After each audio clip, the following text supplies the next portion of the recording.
আবারও ভয়াবহ ঘটনার সাক্ষী হল যুক্তরাষ্ট্রের সাবেক মার্কিন প্রেসিডেন্ট ডোনাল্ড ট্রাম্প। এবারও নিরাপত্তা সংকটে পড়েন এই মার্কিন প্রেসিডেন্ট। ট্রাম্পের সভায় নিরাপত্তা বলয় টপকে মঞ্চে ওঠার চেষ্টা করে এক যুবক। পুলিশ যদিও ট্রাম্পের কাছে তাকে পৌঁছাতে দেয়নি, আগেই যুবককে আটকে দেয়া হয়েছে।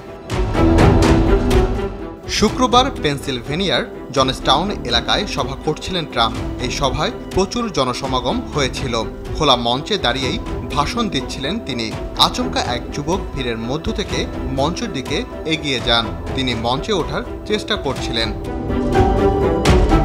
যুবককে ধরে ফেলেন নিরাপত্তা রক্ষীরা। ট্রেজার গান দিয়ে তাকে আটকানো হয়। ট্রেজার গান বিশেষ এক ধরনের বন্দুক, যার মাধ্যমে বৈদ্যুতিক শক দিয়ে অপরাধীকে কাবু করা হয়।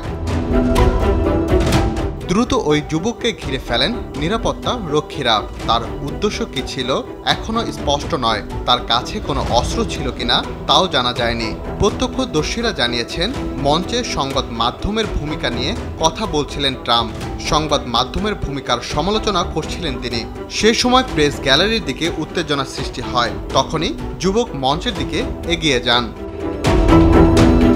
কয়েকদিন আগেই জনসভায় ট্রাম্পের ওপর হামলা হয়েছিল।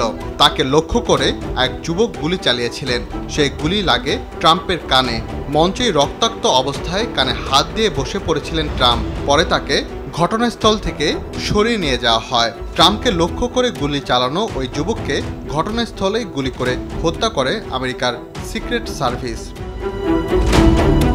রাকিব হাসান, RTV।